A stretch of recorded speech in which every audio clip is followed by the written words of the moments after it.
एक शब्द है जो हमें कभी कभी या कहो कई बार सुनाई देता है, स्वार्थ। वो व्यक्ति स्वार्थी है, उसने स्वार्थ में आके ये बुरा कर्म कर दिया, आदि इत्यादि। देखा जाए तो संसार स्वार्थ को पाप का मूल मानने लगा, परंतु क्या स्वार्थ सच में बुरा है? नहीं। स्वार्थ ये शब्द बना है स्व से, अर्थात स्वयं से, यानी कि जिस कार्य में केवल स्वयं का अर्थ हो, केवल स्वयं का लाभ चाप हो, वो स्वार्थ। अब प्रश्न ये उठता है कि आपका स्व क्या है? यदि आपके स्व में केवल आप हैं तो आप अवश्य स्वार्थी हैं।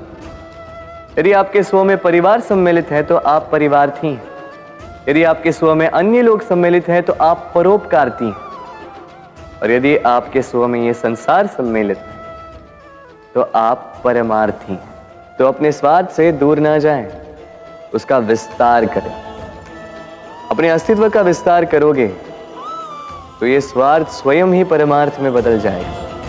आप इस संसार में ऐसे कई लोगों को जानते होंगे जिन्हें आप स्वार्थी मानते हैं, जो आवश्यकता पड़ने पर ही आपको स्मरण करते हैं, किंतु जैसे ही उनकी आपके सहायता की आवश्यकता पड़ती है, हाथ जोड़कर आपके सामने सज्ज रहते। बड़ा क्रोध आता है ना इन पर, मन खिन्न हो जाता, मन से ये स्वर निकलता है कि इस व्यक्ति की सहायता ना करें। ऐसा कभी मत कीजिए। आप सोचेंगे क्यों कह रहा हूं मैं ऐसा? स्मरण रखिएगा, दीपक का स्मरण व्यक्ति केवल तभी करता है जब अंधकार गहरा हो जाता है। उसे स्वार्थी मानकर स्वयं व्याकुल ना हो, स्वयं को दीपक मानकर आनंदित हो। भाग्यवान समझिए खुद को कि आप इस संसार में किसी की सहायता करने योग्य हैं। किसी के स्वार्थी होने से स्वयं का दृष्टिकोण न बदले। बस ये दृष्टि रखिए स्वयं के परमार्थ पर। मन प्रसन्न होकर बोले, राधे राधे। मनुष्य की एक विशेष प्रवृत्ति होती है, वो कभी स्वयं से संतुष्ट नहीं रहता, कभी स्वयं से प्रसन्न नहीं रहता। जो है उससे अधिक पाना चाहता, जो पा लिया उससे आगे बढ़ना चाहता, अपने जीवन में बदलाव, परिवर्तन लाना चाहता। और ये प्रवृत्ति संसार में सबसे महान, क्योंकि इसी प्रवृत्ति के चलते संसार में विकास होता। किंतु इस बदलाव के लिए मनुष्य उसकी खोज में रहता है जो उसके जीवन में बदलाव ला सके, उसे मार्ग दिखा सके, उसके जीवन में परिवर्तन ला सके। और इसके लिए मनुष्य संसार भर में उसे खोजता है जो उसके पास है।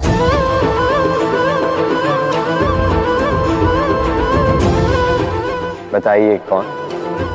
यदि कोई आपका जीवन बदल सकता है तो दर्पण देखिए। वो आप स्वयं है जो आपका जीवन बदल सकते हैं।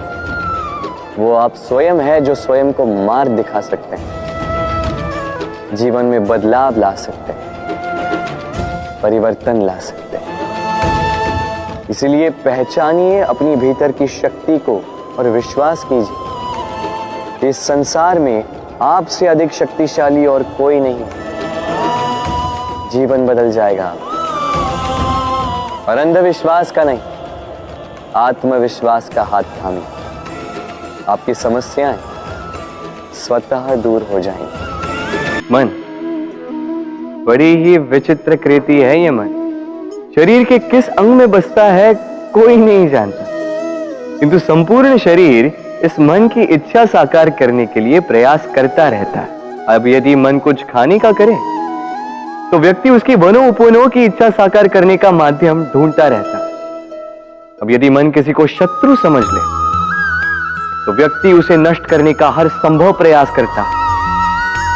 अब यदि मन किसी से प्रेम करे तो उसकी प्रसन्नता के लिए हर सीमा लांघने के लिए सज्ज रहता है। परंतु जीवन सुखद हो इसके लिए आवश्यक है कि मन खाली हो। इस बांसुरी की भांति भीतर कुछ भी नहीं, न राग है न द्वेष, तब भी तार छेड़ने पर स्वर निकलता है। इसी प्रकार मन को भी भावनाओं से मुक्त रखना आवश्यक है। स्मरण रखिए,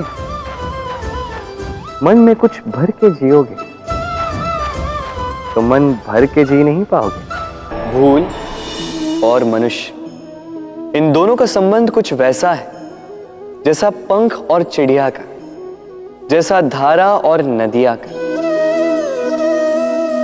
यदि भूल मनुष्य के स्वभाव का इतना महत्वपूर्ण अंग है तो आप सोचिए, इस पर लज्जा क्यों?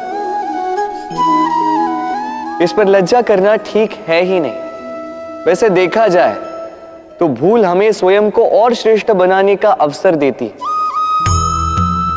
पहले से अच्छा प्रदर्शन करने की प्रेरणा देती है।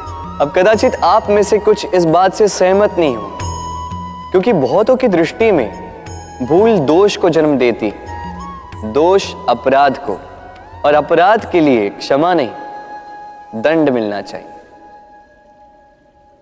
किंतु क्या आपने कभी सोचा है कि ऐसा क्यों होता है? क्या कारण है इसका? इसका कारण है भूल स्वीकार करने से बचना।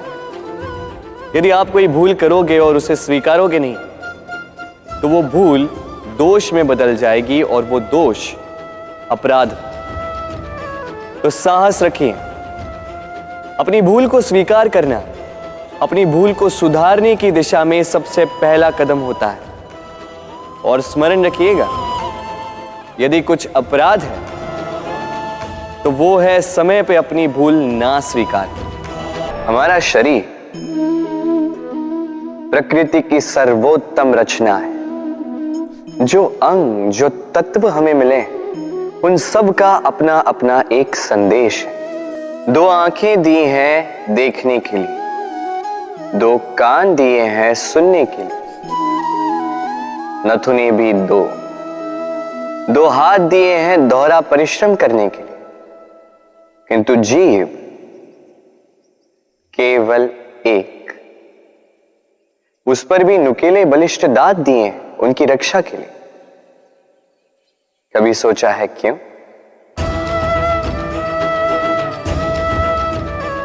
क्योंकि शब्द और शब्दों का उपयोग मनुष्य का सबसे बड़ा शस्त्र है, जिसका उपयोग जितना सोच समझ कर किया जाए, मनुष्य जीवन में उतना ही ऊपर उठता है।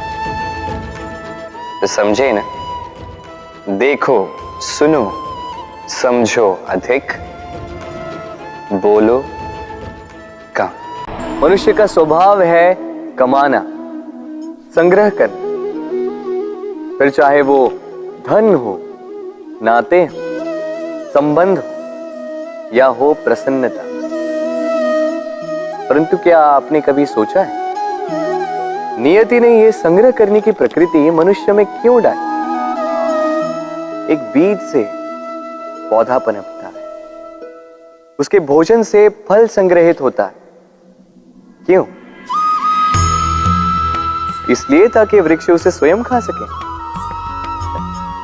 नहीं, बल्कि इसलिए ताकि वो भूखे जीवों में बांट सके। अब आप पूछेंगे कि इसमें वृक्ष का क्या लाभ? लाभ है, क्योंकि जो बांटता है वो मिटता नहीं। जो फल ये जीव खाते हैं वो उसके बीजों को वातावरण में बिखेर देते हैं, जिससे जन्म लेते हैं नए वृक्ष। उसकी जाति, उसका गुण, उसकी मिठास अमर हो जाती है। इसलिए स्मरण रखिएगा, अमीर होने के लिए एक एक क्षण संग्रह करना पड़ता है, किंतु अमर बनने के लिए एक एक कण बांटना पड़ता है। कभी बरगद के वृक्ष को देखा है? कितना विशाल होता है। कभी कभी भय लगता है कि इन भारी डालों का बोझ ये तना सह भी पाएगा या नहीं। भय लगता है कि कहीं ये वृक्ष टूट कर न गिर जाए, किंतु नहीं।